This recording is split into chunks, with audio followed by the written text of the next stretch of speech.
Good evening to all of you, and thank you for joining us for this 13 Plus FastCast. I'm Mary Coleman. We want to start tonight with some of your news headlines. We begin this evening with, after a months-long investigation, the Humane Society of Southern Arizona is providing a heartbreaking update about more than 200 small animals missing after they were sent to a suspected rescue organization. We are learning that those small animals included rabbits and guinea pigs, and they may have been frozen alive and used as food for reptiles. Our Shelby Slaughter has that story tonight.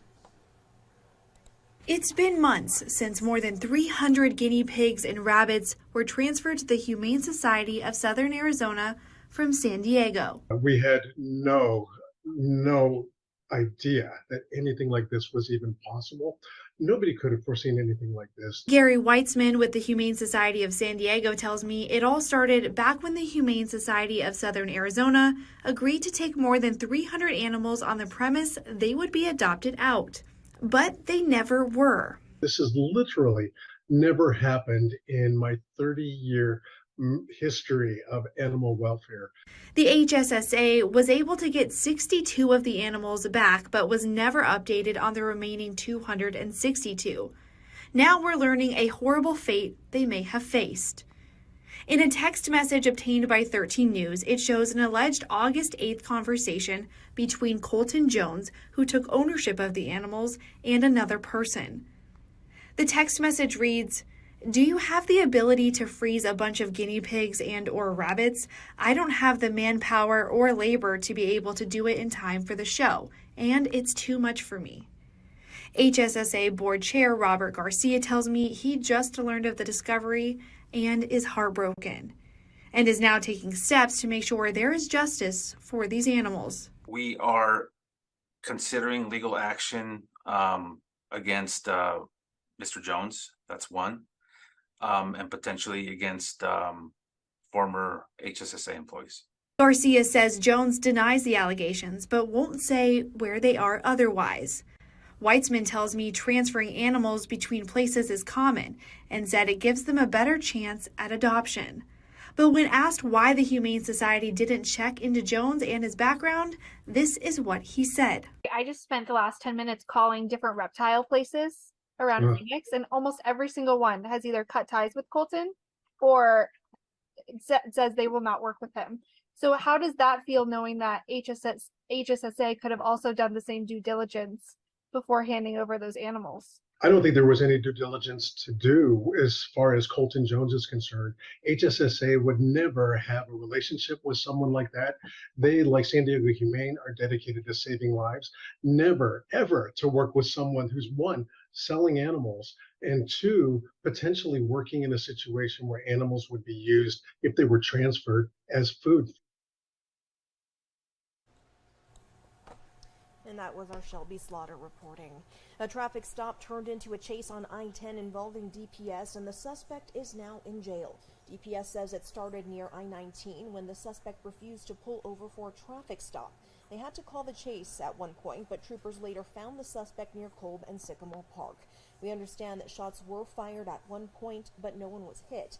DPS says the suspect was taken to a hospital for a dog bite, but troopers have not said if that was from a canine officer. Police say the suspect was in a stolen vehicle and is now facing several charges. A salute to Vietnam veterans is now in Tucson. The American Veterans Traveling Tribute will be at Casino del Sol through the weekend. An opening ceremony took place today. The 360-foot wall is a slightly smaller replica of the Vietnam Memorial Wall in Washington, D.C., but veterans say the emotions it draws are not downsized. A Veterans Day ceremony will take place at the wall at 10 a.m. on Saturday, and this will remain in Tucson through the weekend. Also happening tomorrow, Tucson's Veterans Day Parade marches on. This starts tomorrow at 11 in the morning on Franklin Street and winds around the Tucson Convention Center. This year's theme is Welcome Home Vietnam Veterans. Because of the parade, several streets will be closed off in the downtown area. This is starting at 9 a.m. Well, many companies all across the country have experimented with a 4-day work week for some of their employees. Now, a new survey is providing more insight into the types of schedules that people prefer. Experts say a 4-day work week may not be the best option for everyone, though. Ivan Rodriguez explains tonight.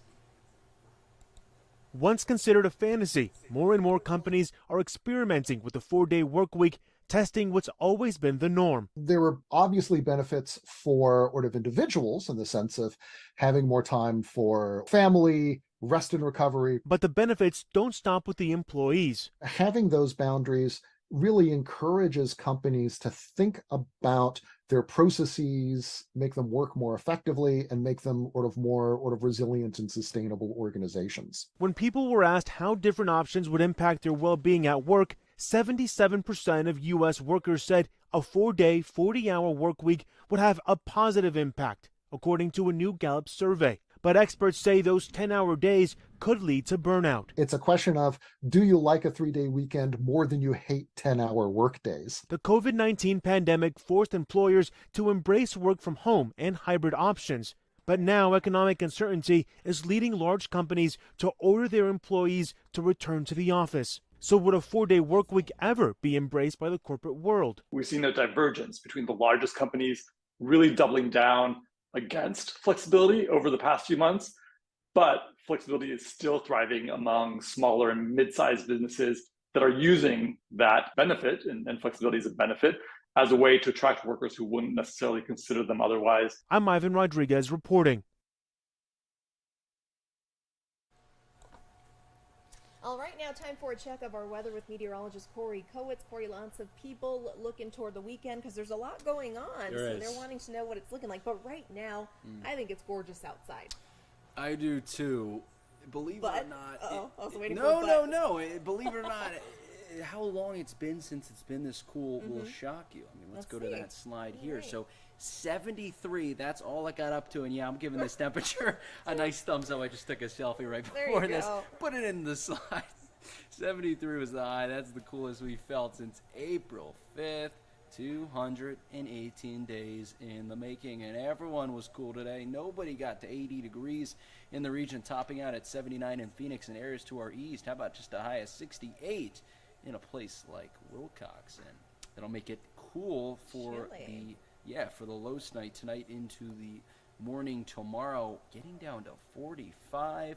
32 in Wilcox. Yeah, those are freezing lows. And how about this? So if tonight's low ends up being 45, that would be our coolest low since just the day after our coolest day since the high. So it would be not April 5th, but April 6th, 217 days ago. So both metrics will be a long time coming in terms of the high and lows. And like you saw on that map, Wilcox and some areas like Benson both have predicted freezing lows tonight, so areas in the valley of Cochise County as well as some higher elevation towns like Summerhaven all are under the gun of the possibility of freeze. So if you live in and around areas like that, I would take these precautions. And if you're a person who's sensitive, let's talk about people first, I would avoid the cold. If you're elderly and vulnerable to the cold, bundle up or just avoid it entirely. Don't go out too early in the morning. Pets, if they have short hair, keep them bundled up and ensure that food and water don't freeze. If you leave them outside, put them in. Pipes, insulate them if you can. Here's a cool one that I just learned about. Open sink cabinets to expose pipes to heated air, and disconnect your hose and water will help reduce freezing possibilities. And plants, bring them inside, especially if they're very sensitive to the cold, and or cover them up to retain a little bit of that heat. But as you said, right for tomorrow into the weekend, will remain very cool tomorrow, kind of similar to what you saw today, but just a bit of a heat up later in the weekend, getting up to 80 on Sunday, mid 80s on Sunday for Phoenix, but still remaining in the 60s for Wilcox and only in the low 70s in a place like Sierra Vista. So overall, temperatures will remain pretty fall-like, topping out at 82 later in the week with another cool down underway later next week. Yeah, we're settling into those fall-like temperatures very nicely. Probably also wondering, when is it going to rain? You can see, right, a little bit of action's going off to our east. Let's zoom in. Some lightning strikes. We got a little bit of storm activity going on. You can see it's just to the east. I mean, you see right on the corner, they're getting a little bit of rain. So areas and towns towards New Mexico and to the southeast, maybe like Douglas or Portal, you may be hearing some rumbles of thunder, seeing some clouds in the night sky, just missing. So areas could see some rain tonight into tomorrow. This is for midday. You can see a little bit of that precip trying to nose itself in the northeastern corner of our viewing area, northern Greenlee and Graham County in the mountains, along with maybe some snowflakes flying in the higher elevations, especially in New Mexico. And then during the morning hours, you can see that. And then over in the afternoon tomorrow, you can see a lot of that really look to clear out. And that's not going to do it. We need more rain because we are in a drought. The darker the red, the worse the drought concerns are, and that covers almost all of Arizona in terms of actually having a status for drought. Areas that have the worst drought, you can see to the east, into New Mexico, as well to the south, and in the Phoenix metro area.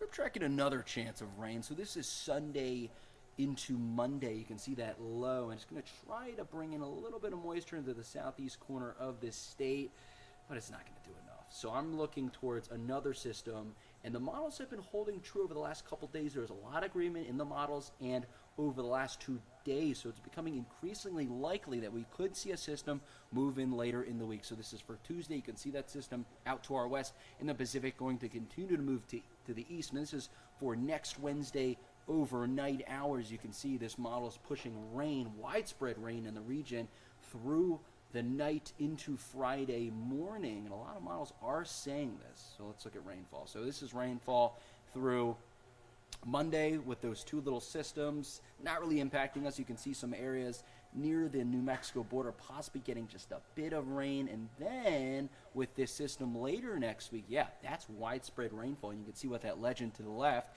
areas in that blue, that's on the order of a half an inch or more, and you can see a little more detail what they're predicting with this rainfall. Yeah, could get a half an inch or more in some locations. And overall, if you're wondering what the odds are of this happening, well, I have a 20% of this happening Wednesday and up to a 40% on Thursday. But again, 6 to 7 days out, a lot of things subject to change. We're monitoring, but overall, there is a pretty good chance that the region could see some rain later next week.